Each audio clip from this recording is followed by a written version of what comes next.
Hey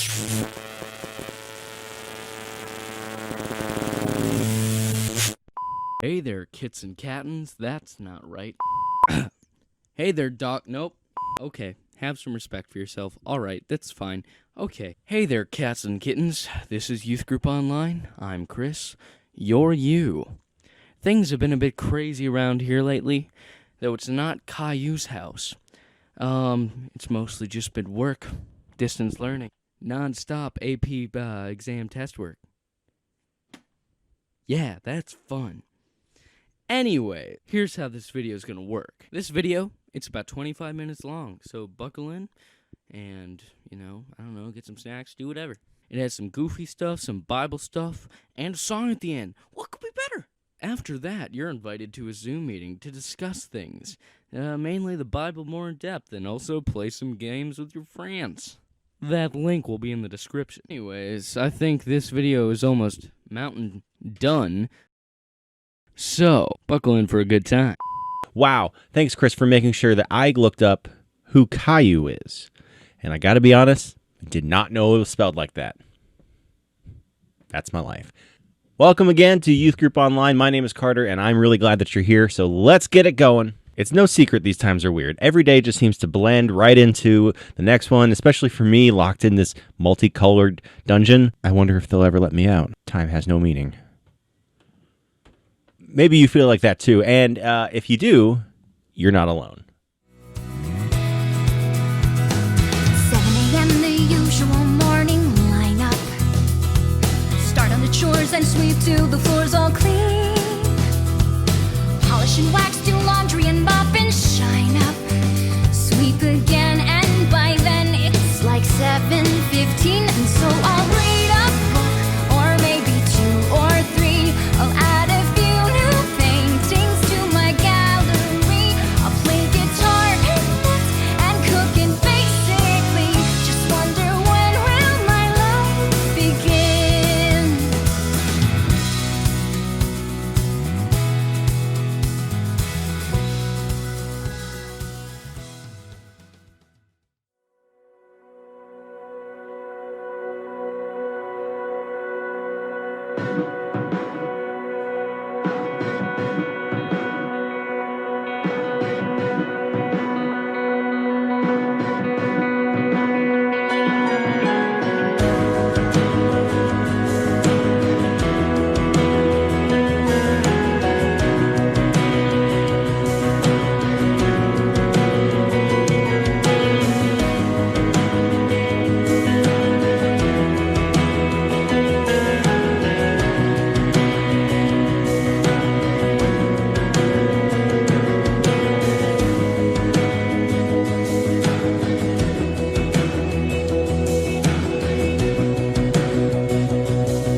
Hey, friends. It's been a horrendous last week and a half or so. I don't think it's a coincidence in any way that we've been talking about the issues of justice and biblical justice these last several weeks. I think God's been laying the groundwork for us because he knew that we'd be entering into a period of this deep civil unrest, the likes of which, honestly, this country hasn't seen since like the 1960s. And by now, you've heard all the news. You've seen all the news reports. You've seen all the videos. So I'm not going to hash out everything that has happened, right? I just want to start by saying I hope you're well. And I hope you're taking care of yourself. I hope you are also using this time to wrestle with the heaviness of what's happening right now and trying to find your place in all of it. I just want to use this time to offer just a couple reflections based out of Scripture that I think apply to where we're at as a youth group and as a church and maybe as a society. And I'm going to try to keep this brief because Lord knows that we don't need another privileged white guy talking right now. Like, I get that. So I'm going to try to keep this brief, but I have a couple things that I just want to say. So I want to start by talking about these sunglasses. Didn't see that coming, did you? These are 3D printed sunglasses, which I've talked about before. I love them. They're normally about $100. Now, I'm way too cheap to buy something like that, which is why I didn't buy these. I actually won these in an Instagram contest, which is really cool. They're awesome. As I was kind of doing some research about sunglasses, when I was thinking about what kind I want to get when I won the giveaway, I learned something interesting about polarized lenses. Now, I don't know if you've ever noticed before, but some sunglasses are advertised with these special polarized lenses, and I never really knew what that meant, but I do now. See, check this out. Look at this. Imagine you're at the beach. You're trying to gaze at the ocean, but all you've got is those like cheap regular sunglasses, like the $10 ones that you get at like the gas station.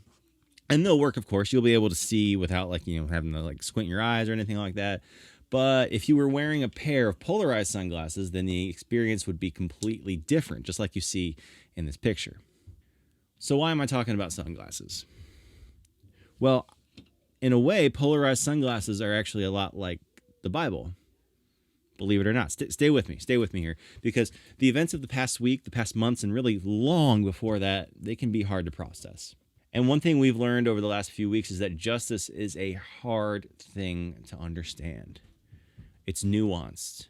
It can feel very simple, but it's also hard to live out. It's hard to do. And trying to understand justice without Scripture is kind of like looking at the ocean with regular sunglasses. But when you seek to define justice from a biblical perspective, it's like looking out onto the ocean with the nicest pair of polarized sunglasses you can find. So tonight we're going to look at a few different passages of Scripture through the lens of biblical justice. And Jackson, why don't you start us off, bud? Hey guys, this is Jackson. I'm using an NIV translation Bible, and this is Micah chapter 6, verses 6 through 8. With what shall I come before the Lord and bow down before the exalted God? Shall I come before him with burnt offerings, with calves a year old? Will the Lord be pleased with thousands of rams, with 10,000 rivers of olive oil? Shall I offer my firstborn for my transgression, the fruit of my body for the sin of my soul? He has shown you, O mortal, what is good.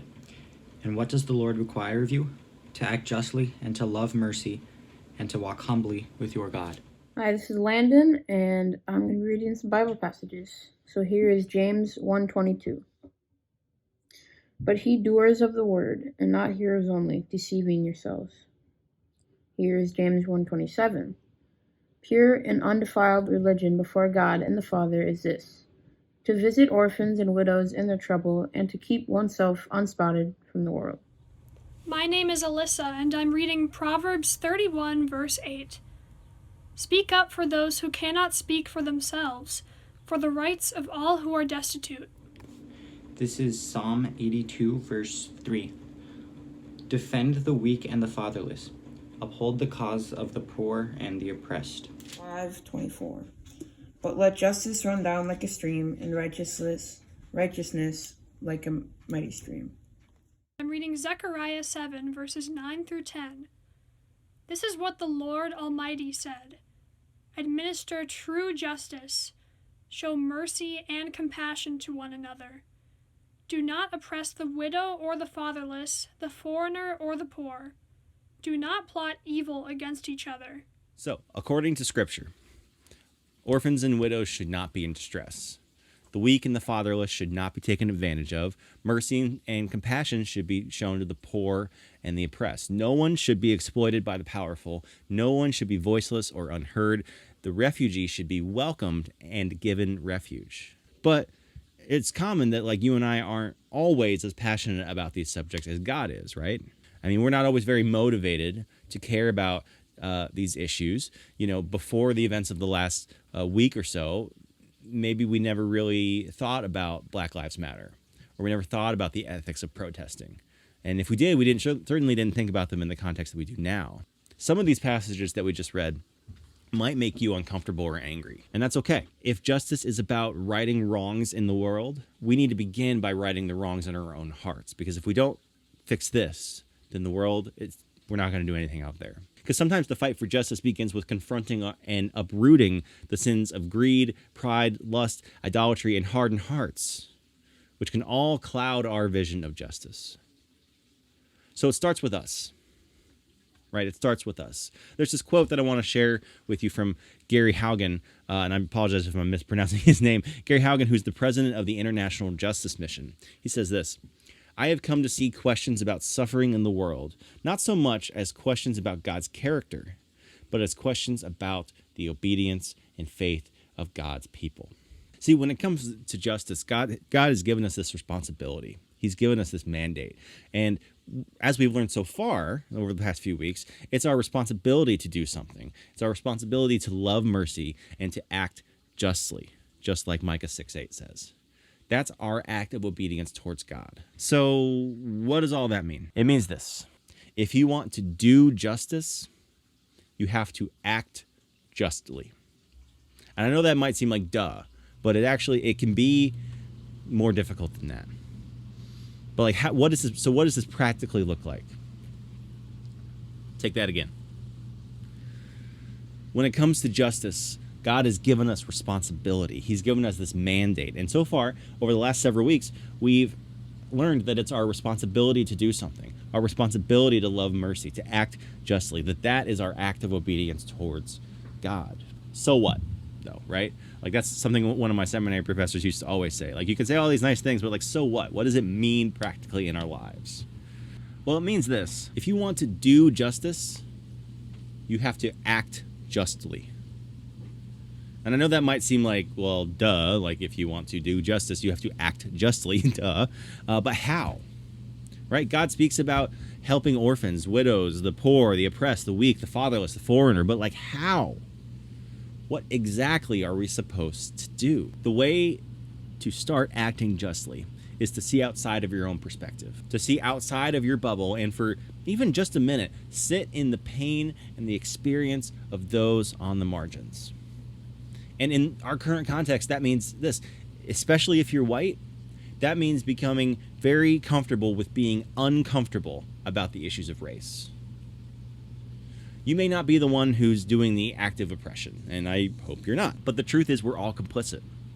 We're all complicit in the systemic racism and prejudice that exists in our society. And one of the reasons is that people with privilege don't do enough. So I say this to my white brothers and sisters who are watching. It's up to us to stand with our brothers and sisters of color. Stand with Black lives, because yes, they matter. Stand in solidarity and support of people of color of all times, not just when it's convenient and not just when there's a clever hashtag about it. Justice is more than a hashtag. What are some actual practical next steps? To be honest with you, I have trouble with this question because I'm learning right alongside you. But I know that we need to do this together, communally, as a youth group. And especially since I don't have all the answers, I want to offer you 3 categories of things to do that have been shared with CPC by our partners here in Madison at the Nehemiah Center for Urban Leadership. They're a wonderful organization. And they shared with us these 3 categories of things that white people can do. So I want to share these with you. First, education. Be a people who listen and learn. James 1:19 says, everyone should be quick to listen, slow to speak, and slow to anger. Let's live this out. Listen and learn first. I say this as someone who, in part, makes his living by talking. Right? So, white friends, my white friends, it's not our time to talk, especially right now. It's our time to listen. It's our time to learn and to love and respect. In the description of this video, there's a link to a ton of great resources on racism, anti-racism, how to have those discussions, perspectives to listen to, and so on. I encourage you to check those out. They are so worth it. Number 2, involvement. Number 2, involvement. Yes, get involved. Yes, Jesus tells us to be salt and light in the world. This is a mandate from the Lord of all creation to get involved in this fight. So that means, yes, go to protests. A lot of you have, and I am so proud of you guys. I encourage you to be careful, to be wise, but stand up for what's right. Stand up for restorative kingdom justice and stand in solidarity. Those of you who are old enough, vote. In every election, they all matter, not just the big ones. Those of you who are not old enough, you can still help people get registered to vote. Just because you're not 18 does not mean you cannot participate in an election. So those are some kind of big picture things to get involved with. But on a smaller scale, we can commit personally to acts of individual justice, mercy, and kindness. Just on a personal one-to-one level. You can use your own platforms, your social media, accounts. You are influenced with friends to do these kinds of things. Third one is relationship. This is for my white brothers and sisters like me. It is up to us to have genuine, real, deep peer relationships with people of color. We have to break down the walls of we and they and us versus them. And it's important to do this in a real, genuine way. We're not just checking things off a list here. We're not fulfilling a quota. That is racist. Don't do that.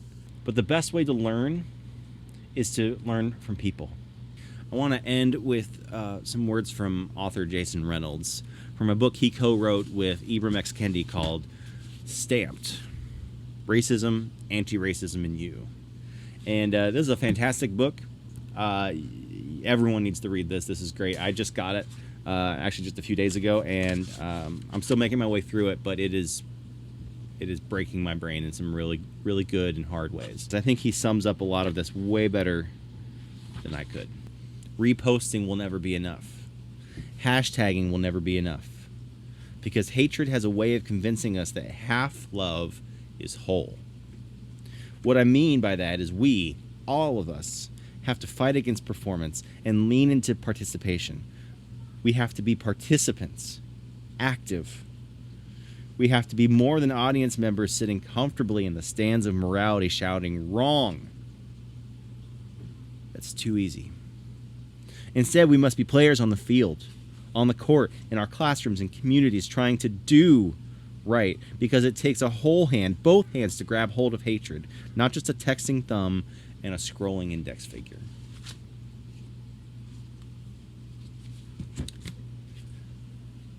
I know it's been a hard week. I know the days can feel overwhelming. None of that changes who God is. None of that changes what he did on the cross. So at the very least, rest in that truth. Rest in that hope. And continue to love each other. Love you guys.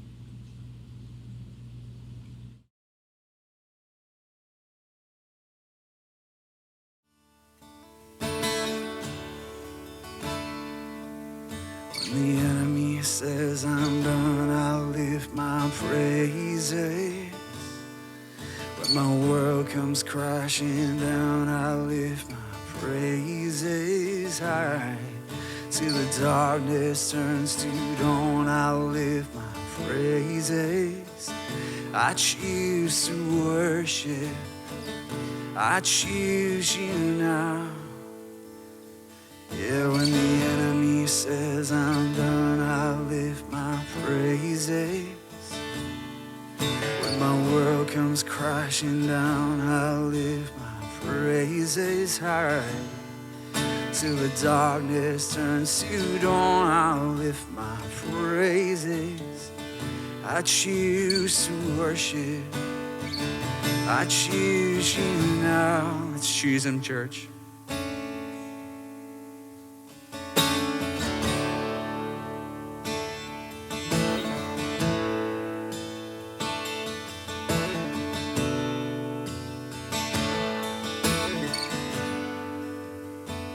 I choose to worship. I choose to bow. Though there's pain in the offering, I lay it down.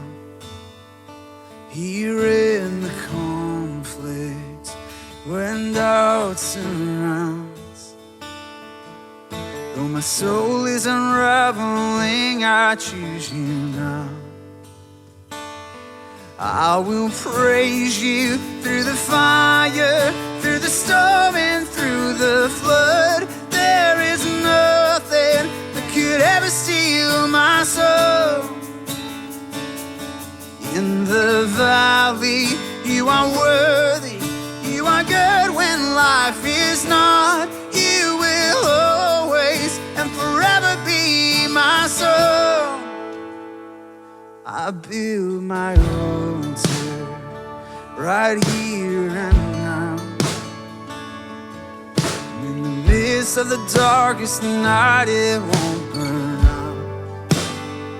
For you are perfect, no matter what.